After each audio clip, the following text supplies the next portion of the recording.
Okay, moving on to question number 5. Pelajar 5.1 menunjukkan bahan-bahan bagi dua mi segera yang berbeza. We have mi segera A dan juga mi segera B.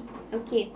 So bahan-bahan we have tepung, minyak sawit, asid sitrik, daun bawang kering, putih telur, laktos, serbuk bawang, serbuk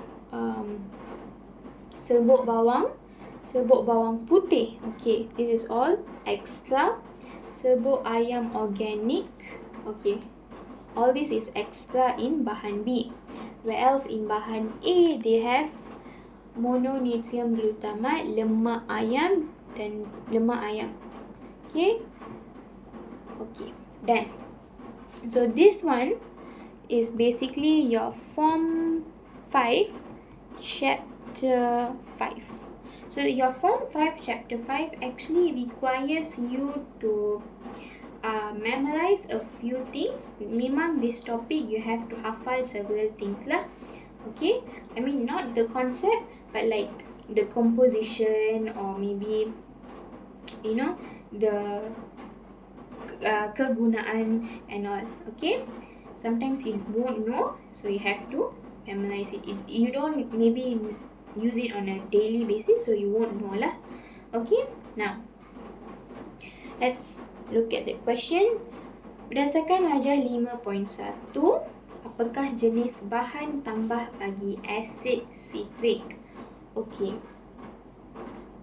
asid sitrik ini digunakan sebagai what? Antioksidan. Apakah jenis bahan tambah makanan bagi asid sitrik is antioksidan? Alright? Okay, next. Apakah nama bahan tambah makanan yang digunakan supaya mi segera kelihatan lebih menarik? So based on this bahan-bahan, it is definitely pewarna. Right, to make the mi look yellow in color. Dah pun nama pun pewarna kuning, to make the mi look yellow in color. Okay, one mark there. Okay, next.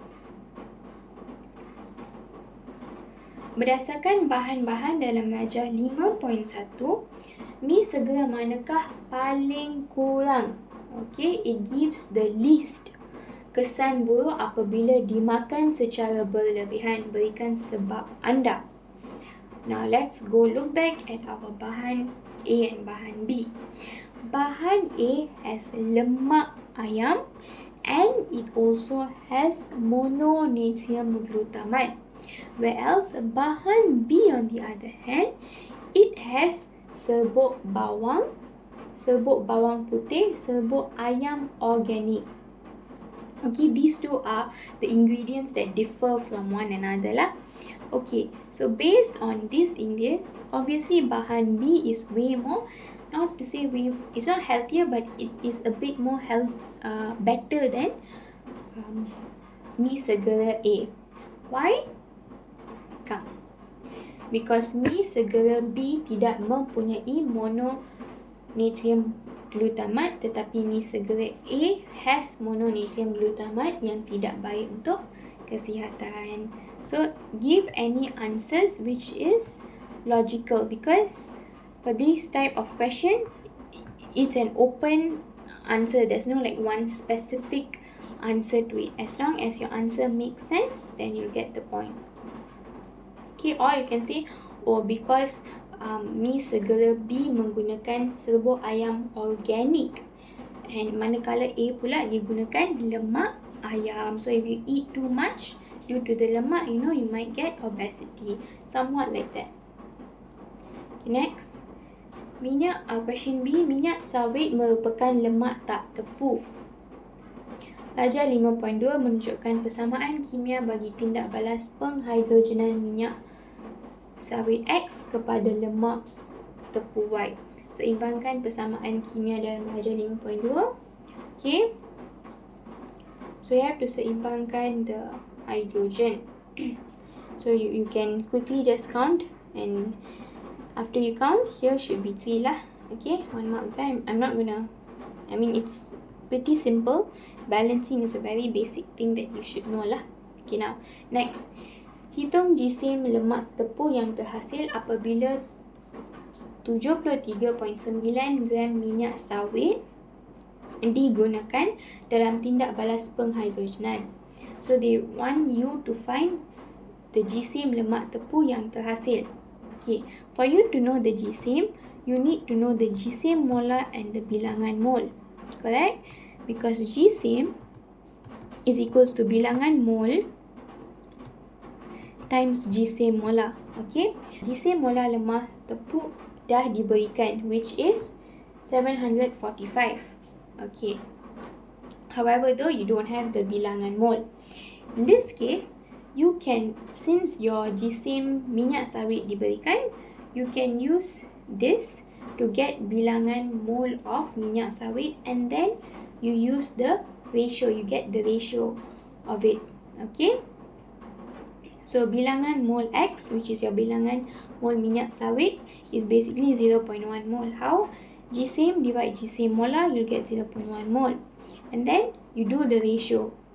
Okay, 1 mol of X is required. Basically 1 mol of minyak sawit is required to produce 1 mol of lemak tepung, 1 mol of Y. So the ratio is 1 to 1. In that case, 0.1 mol X to 0.1 mol Y. Pretty simple. You got your mol already. You know your GC molar of Y already. And finally, you times it and you will get your answer, which is 74.5 gram. Okay. Done. Okay, done with question number 5.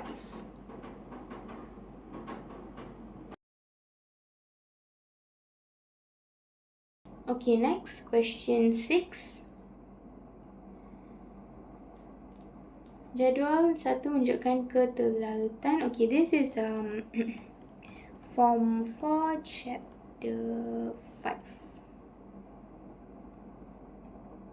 Jadual 1 menunjukkan keterlalutan sebatian P dan sebatian Q apabila ditambah ke dalam air dan pelarut organik. So now they are checking the keterlalutan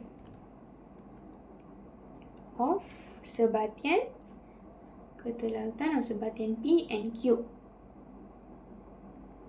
Now, there are 2 types of sebatian that you will learn, which is sebatian ion and covalent. Nothing else lah, only these 2 types, ion and covalent, that is in your syllabus. Okay. Now, nyatakan jenis ikatan dalam sebatian P. Okay. Sebatian ion will larut in water, but it will not larut in organic solvent, correct? So this is I. So I pula. Sebatian ion. Whereas sebatian covalent will not dissolve in water, it will only dissolve in organic solvent. So this is sebatian covalent. But why is that? Why does this happen? Now, let me again draw for you, and I'll show you. Okay. Hold on a second. Okay. Now, water, right? H2O. So, 1 molecule of water consists of 1 atom oxygen and I draw it here, yeah. 1 atom oxygen, 2 atom of hydrogen. Okay. Alright. Now, okay. Your atom oxygen here is separa negative. Your atom hydrogen is separa positive. Do you know why? It is in your textbook. You know, okay, oxygen is separa negative, hydrogen is separa positive. But why? Okay. Atom oxygen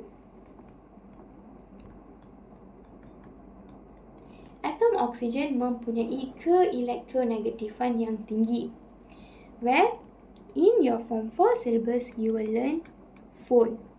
Fluorine, oxygen and nitrogen are the elements that mempunyai keelektronegatifan yang tinggi. Now, what is keelektronegatifan yang tinggi? So now, keelektronegatifan means the ability to attract electrons. Keelektronegatifan means the ability to attract electrons.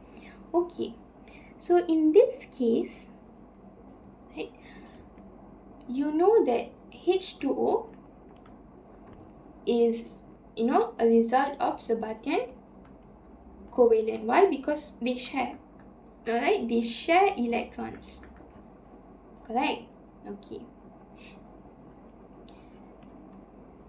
Okay.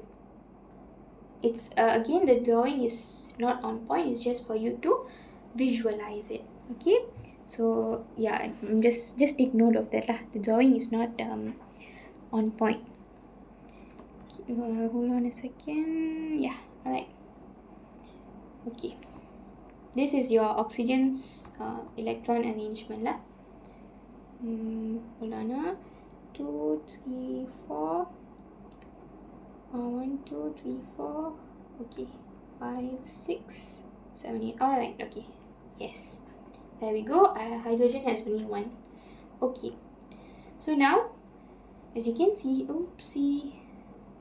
Sorry about that. As you can see here, atom oxygen and atom hydrogen, they are sharing one pair of electron. Correct? Okay. However, though, as said earlier, atom oxygen together with a few other elements, which is fluorine and nitrogen, mempunyai keelektronegatifan yang tinggi. Bermaksud, it has high ability to attract electrons. So, the electrons that is being shared here is basically, it's no more sharing. It will be pulled towards the oxygen atom. So, it will look somewhat like this. Okay. Hydrogen, oxygen. So, it will look somewhat like this. Right? It would be more towards oxygen than hydrogen. Okay, the electrons will be more towards the oxygen atom than the hydrogen. So in this case, that is why your oxygen is separa negative and your hydrogen is separa positive, because the electrons is not balanced between hydrogen and oxygen. The oxygen will pull electrons towards it, making it separa negative. Okay, making the hydrogen separa positive. Alright, I hope that's clear enough. Alright, so okay then. So you know why hydrogen is separa positive, why oxygen is separa negative. Now, when you add Sabatian ion, example, natrium chloride, Na positive. 1 second. Okay.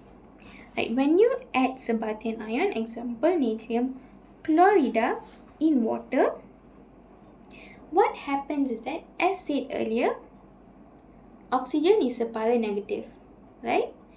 Hydrogen is separa positive. Natrium here is positive, chlorine here is negative.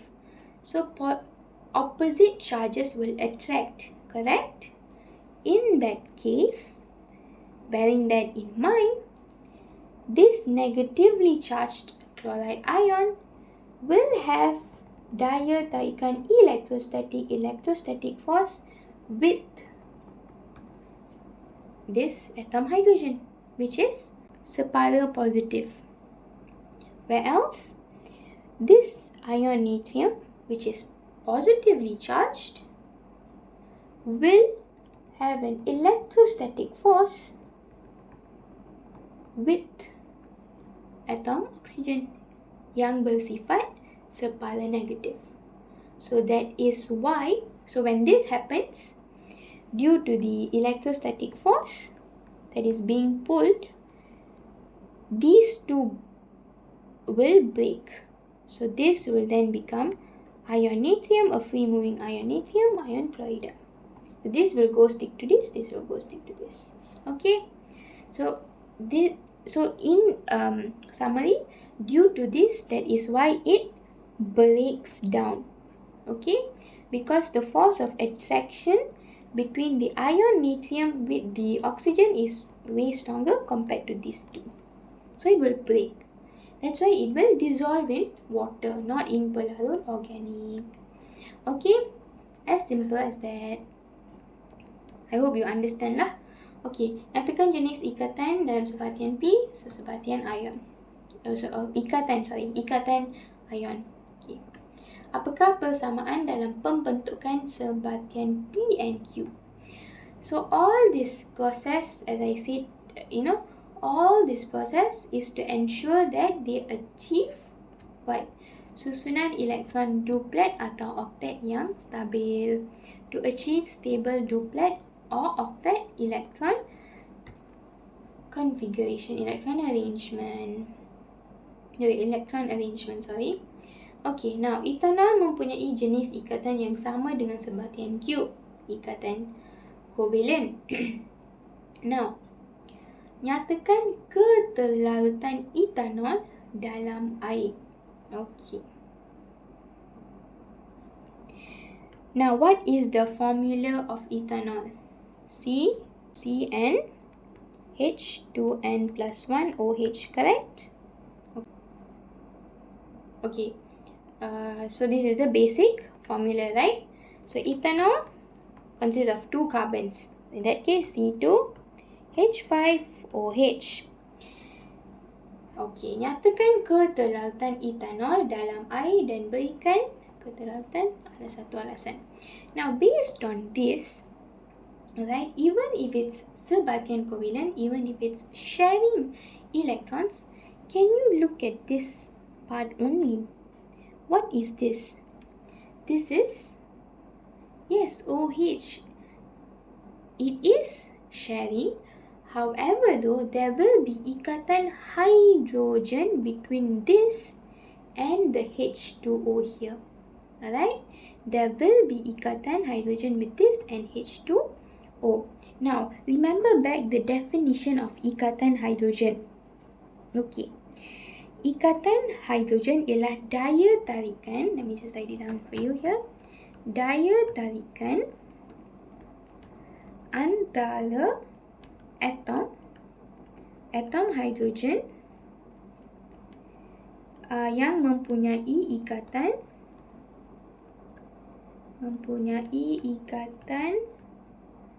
dengan atom keelektronegatifan tinggi seperti the fluorine, oksigen, neutron seperti atau fluorine dengan atom again fluorine, oksigen, neutron tetapi di dalam molekul lain. So based on this definition, there will be daya tarikan antara hydrogen here, let's just take this hydrogen, yang mempunyai ikatan dengan atom keelektronegatifan tinggi, yes, oksigen. Okay, settle that one criteria done. Dia akan membentuk what is this? Daya tarikan. Okay, so this atom hydrogen will form daya tarikan with another set of unsur which is fluorine, oxygen, nitrogen, which is from a different molecule. So this atom hydrogen will form daya tarikan with the oxygen in molecule air, and due to this, ethanol will break because ikatan. Bear in mind, ikatan hydrogen is the strongest ikatan out of everything, out of ikatan ion covalent. So since there will be ikatan hydrogen here, this will, break apart lah, this whole ethanol. So that's why ethanol larut dalam air. Ethanol boleh membentuk ikatan hydrogen dengan air. 2 marks there. Simple. Okay. Right. Question 7. Okay. Okay. Alright. Apabila gas hidrogen klorida bertindak balas dengan gas amonia. Bear in mind, gas ammonia is NH3. Gas ammonium is NH4. Remember, ammonia, NH3. Ammonium, NH4. Apabila gas hidrogen klorida bertindak balas dengan gas amonia, wasap putih terbentuk. Nyatakan nama ikatan yang terbentuk dalam cation wasap putih itu. Okay, looks complicated, right? So wait, we have hydrogen klorida bertindak balas dengan gas amonia. Okay, now to make it seem easier for you to understand better, how about we draw the diagram? I think it would be way easier if you are able to draw the diagram. Alright, okay. Hold on a second, let me just draw the diagram. Okay, I'll draw it here. Okay. So ammonia, as said earlier, ammonia is NH3, correct? Now, obviously, you'll be given with periodic table. So, go back to the periodic table and look at the electron numbers. So, hydrogen has 1 electron, whereas nitrogen has, wait on, let me check the periodic table. Nitrogen has 7. Okay, so 2, 5. Okay. So, to make things easier, I think I'm going to draw the Lewis structure lah. Okay, nitrogen, hydrogen, hydrogen, hydrogen.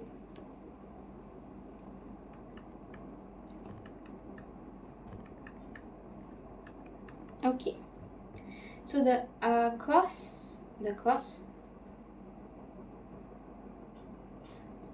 Okay, so the X symbol represents the electron valence for nitrogen, whereas the circle, the dot or the circle, whatever, represents the electrons for hydrogen. So this is your NH3.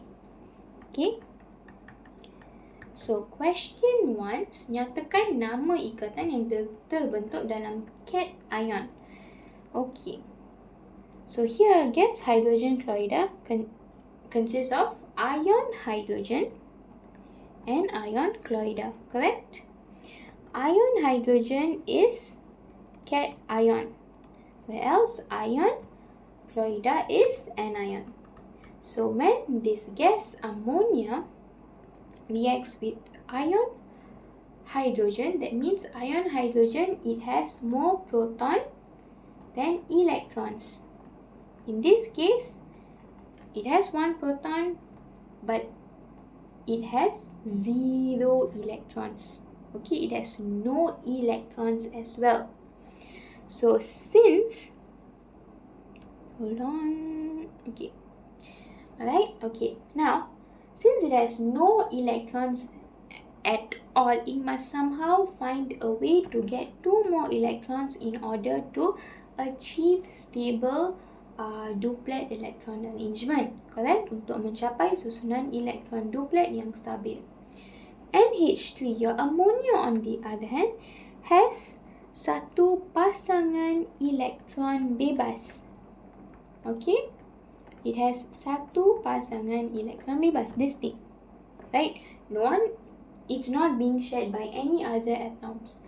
So ammonia is very kind-hearted enough. It will let this pasangan elektron bebas to be shared by ion hydrogen. Alright? It will allow ion hydrogen to take that to electron bebas. Alright? Okay, so this whole process will form ikatan datif. Alright? So ikatan datif, also known as ikatan koordinat, is basically sejenis ikatan kovalent where pasangan elektron here, right, is contributed by 1 only.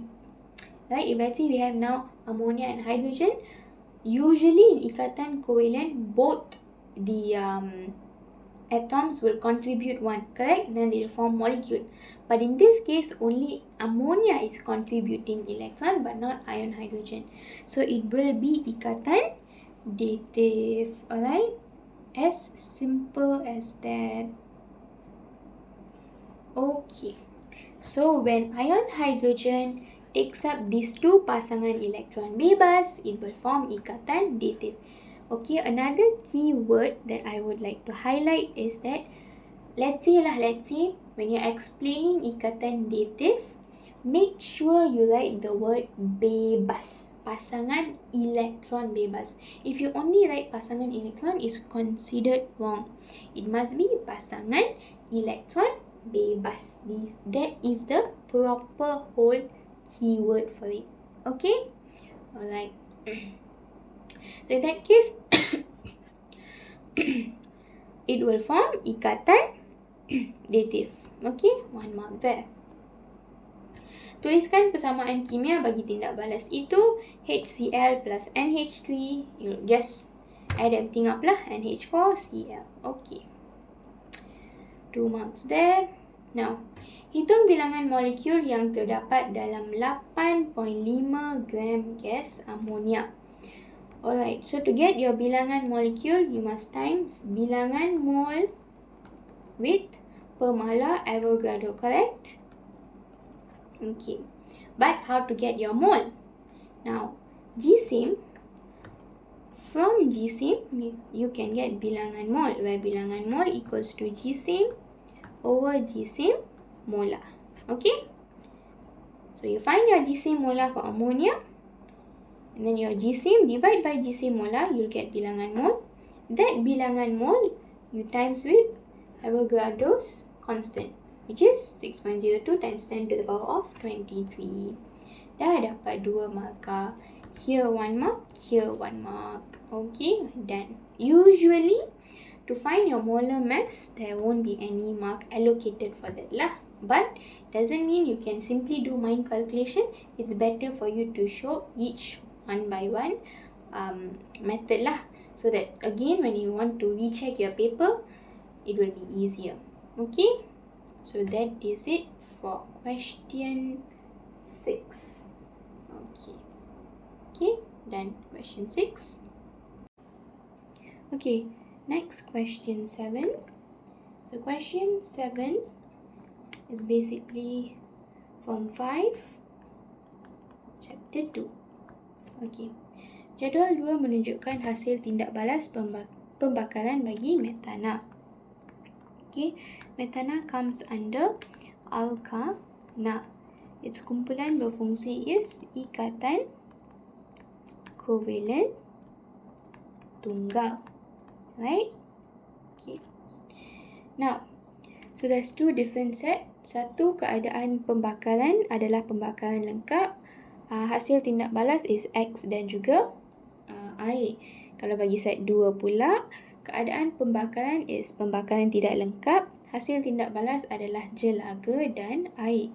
What does pembakaran lengkap mean? Okay, pembakaran lengkap means terdapat oksigen berlebihan. Okay, that means metana reacted with oksigen berlebihan. Kalau pembakaran tidak lengkap bermaksud oksigen reacted with metana bertindak balas or reacted with oksigen yang terhad ataupun tidak mencukupi. So bila pembakaran lengkap berlaku, hasil tindak balas dia adalah karbon dioksida dengan air. Okay, this is the chemical equation lah. Metana tambah dengan oksigen dapat karbon dioksida dengan air. Okey, kalau pembakaran tidak lengkap, hasil tindak balas could be either carbon only, which we kenali sebagai jelaga dalam bentuk jelaga, ataupun carbon monoksida. Okay, either one bersama dengan air. So here's the chemical equation for it. Kalau for jelaga, this is the one. Okay, this is for jelaga. Kalau for carbon monoxide, okay, this is the chemical equation. Okay, this is for carbon monoxide. Right, okay, now, so this much information kita dah dapat lah. Right, okay. Question number 1. Apakah siri homolog bagi metana? See? Alkana. Easy. Okay, 1 mark there. Nyatakan nama bagi X dalam set 1. X is carbon dioxide. Okay, 1 mark there. Tuliskan persamaan kimia bagi tindak balas dalam set 2. Since here the hasil tindak balas for set 2 is jelaga, so we'll take the equation, this equation lah. Okay. Alright, CH4. Okay. Add 2 here. Make sure you balance your chemical equation. Right? Okay, done.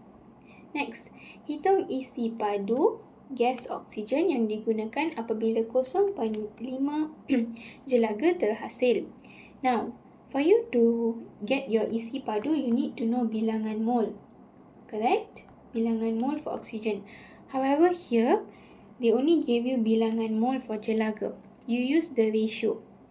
Based on your chemical equation here, 1 mole of metana bertindak balas dengan 1 mole of oxygen to produce 1 mole of jelaga and 2 mole of water. So in this case, okay, 1 mole of oxygen is required to produce 1 mole of jelaga. So the ratio is 1:1. Since the ratio is 1:1, your bilangan mole for oxygen is 0.5 mole. Okay, so this 0.5, you times 24, you'll get 12 dm cube. Okay, if let's say you give your answer in cm cube, also can. Remember, 1 dm cube equals 2000 cm cube. Then 1 mark. If let's say for this question, they give you 2 marks, then you must show this ratio lah.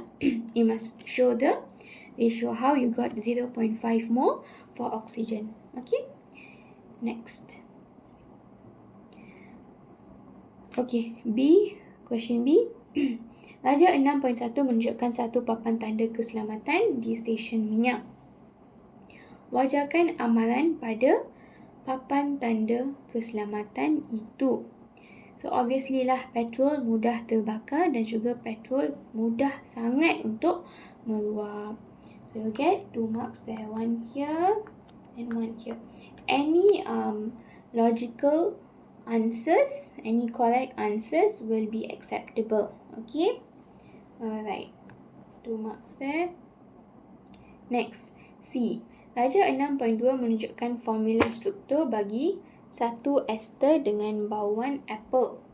Nyatakan nama ester tersebut dan lukiskan 2 formula struktur isomer bagi alkohol yang digunakan dalam penyediaan ester tersebut. So they ask you to namakan and lukis 2 formula struktur isomer. Okay, so based on this diagram, okay, before that, to produce ester alcohol plus acid carboxylic have to react, correct? Okay, so it will produce ester and water. Okay, so in this case, what happens is that alcohol, to produce ester and water, okay, in this tindak balas, alcohol will give up on its ion hydroxide, which is basically it's kumpulan hydroxyl lah. And then acid carboxylic pula will give up its ion hydrogen. And to namakan your ester, okay, first you must write your alcohol. Where, remember how alcohol, it ends with OL. That means methanol, ethanol, it ends with OL, right? That OL you have to change to IL. So instead of methanol, it will become methyl. Instead of butanol, it will become butyl. Like that. After you add alcohol, you add your acid carboxylic. For acid carboxylic, it will N in IK, correct? This you change to AT. Example, acid methanoic. So instead of IK, it will become methanoate. Okay? So nyatakan nama ester dan lukiskan dua formula struktur isomer. Okay, so first, as I said, you must write the alcohol, correct? So we have 1, 2, 3, 4. 4 carbon. Alright, so that would be what? Butyl. Next, for your acid carboxylic, 1, 2, 3. So that would be propanoate. Okay, as simple as that. Alright, next. So this is how you divide it lah. Okay, this would be your alcohol and this would be your acid. Okay, next. Okay, lukiskan question set dua formula struktur isomer bagi alkohol yang digunakan, which is your butanol lah. Butanol digunakan, right? Okay, so out of these 4, you can draw either 2 of it lah, and you'll get your marks. Okay, 1 mark here and 2 marks for your drawing. 3 marks. Alright? Okay, done. Okay, next, moving on to question 8. Larutan piawai. Question 8 is Form 4, Chapter 6. The first, bahagian pertama. Bahagian 2 is your garam, right? Bahagian pertama is, this one covers bahagian pertama. Okay. Larutan piawai kumpulan 2 nitrat disediakan melalui 2 kaedah. Okay. Darjah 7.1 menunjukkan penyediaan larutan piawai. Berdasarkan darjah, hitungkan nilai Z. So based on this whole process, what do you think is going on? Basically, they are trying to make larutan piawai lah. Okay, so this comes under your subtopic 6.6. Okay, so there are 2 ways that you can make larutan piawai. Let me just explain that. 2 ways lah. Jadi 2 ways. One is you sediakan penyediaan larutan piawai daripada bahan pepejal. Okay. Another way is basically melalui pencairan larutan aqueous. Okay, that's the 2 kaedah that they have used lah. Okay, so when you do this both processes, one thing remains as constant, which is your bilangan mole. Your bilangan mole will remain as constant. That is how they came up with the formula N equals to mv. The reason we add 1000 down there is when the volume is given in cm cube, then you divide by 1000. If it's given in a dm cube, then it's only N equals to mv. Okay, so hitungkan nilai Z, the GC. For that you need to know your mole. Your GC molar is already given. So N equals to mv over 1000. Why? Because it is given in here. Okay, so 1000.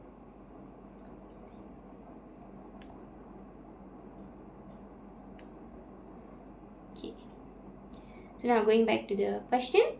So hitungkan nilai Z, which is the mass lah. So to know your mass, you need bilangan mole, which you have to find.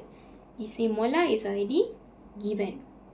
So use this formula N equals to mv over 1000. Remember, bilangan, as I said, bilangan mole is constant due to wait, I messed it up. Okay, constant. So that's how they came up with this formula N equals to mv over 1000. So hitungkan nilai Z. Z is your mass.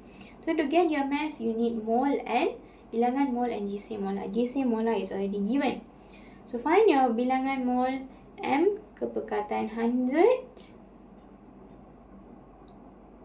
So M is 1 kepekatan times with volume 100 divide by 1000, you get 0.1 mole. So this 0.1 mole you times with GC molar, you get 18.8 gram. 2 marks, 1 mark here and 1 mark here. Okay, simple as that. Okay, bandingkan keamatan warna biru bagi kedua-dua larutan piawai yang disediakan. Okay, berikan satu sebab. So, initially, here, keamatan biru will be lebih jelas lah. It will be blue in color. But as you add water, more and more water, the keamatan biru, the intensity of the blue color will reduce. Okay, why? Because kepekatan ion kuprum 2 berkurang. Very simple. Okay, 2 marks there. Okay, that's all for your, is it? Oh, sorry, there's one more. Okay, so why kepekatan ion kuprum berkurang here? You look at this. This has 1, this has 0.1. So, when the kepekatan ion kuprum berkurang, it means the bilangan ion of Cu2 positive is becoming lesser and lesser lah, right? So yeah, that's the case. Okay, question B. Okay, right, this one is the mnemonics. I'll explain that mnemonics in a while. Okay, larutan piawai yang disediakan melalui kaedah 2 digunakan untuk menyediakan sejenis garam tak terlarutkan seperti yang ditunjukkan dalam darjah 7.2. Nyatakan kaedah yang digunakan bagi penyediaan garam tak terlarutkan. Okay, so for your garam, there are 4 types of garam. Garam nitrat, garam karbonat, garam klorida, as well as garam sulfur. Okay, nitrat, semua jenis garam nitrat is soluble in water. For garam karbonat, everything is insoluble except for this: ammonium, natrium, kalium. For chlorida, there's this mnemonics cepa. For garam chlorida, everything is acceptable except for garam plumbum chlorida, argentum and mercury. For your garam sulfat, semua jenis garam sulfat larut kecuali PCB, plumbum, barium and what is this? Calcium. Okay? Done. Okay.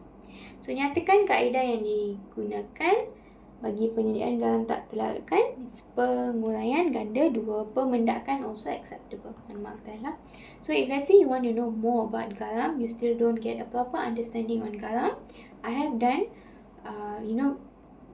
I have done a video on garam, so please do go and watch that for you to get a better understanding on what of what is the context of that whole subtopic, whole garam itself lah.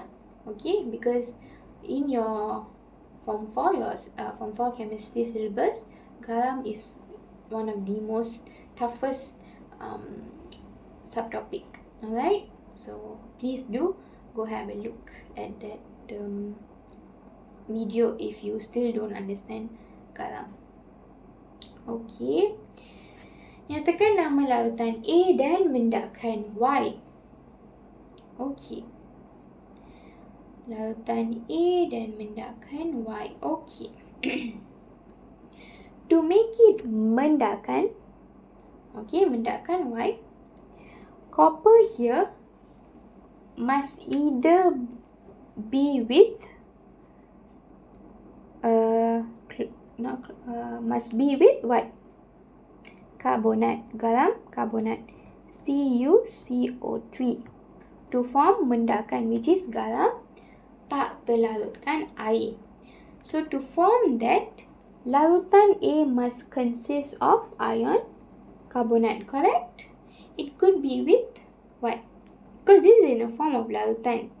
I said for garam karbonat, semua jenis garam karbonat tidak akan larut kecuali this, ammonium, natrium and kalium. So pick any of this. I think I'm going to go with natrium.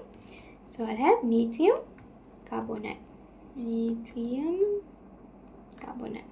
Okay, so larutan A would be natrium carbonate, and your mendakan Y would be cuprum 2 carbonate. Okay. Okay. Okay, dan lah 2 marks there. Okay. Huraikan satu ujian kimia untuk menentukan kehadiran cation dalam mendakan Y. So mendakan Y just now was cuprum 2 carbonate, correct? Okay. So to get cuprum, first you see mendakan Y is in a solid stage, correct? When it is in a solid stage, it is difficult for it to react. So you must first larutkan this mendakan Y, make it into liquid. Okay. So larutkan mendakan Y dalam tabung uji, make it into larutan liquid, and then tambahkan beberapa titis larutan NaOH, natrium hydroxide. When you tambahkan natrium hydroxide secara berlebihan, make sure you write the keyword berlebihan, mendakan biru terbentuk, dan this mendakan biru akan mengesahkan kehadiran ion cuprum. Simple lah. All this comes under the ujian cation. That's why I'm again advising you, if let's say you don't understand garam, please do go watch that video, and then once you understand that video, you come back here, this question will be very easy, so you can answer the question. Okay, so 3 marks there. So yeah, done for question is this question 8. Okay, alright, yeah, we are done. Okay.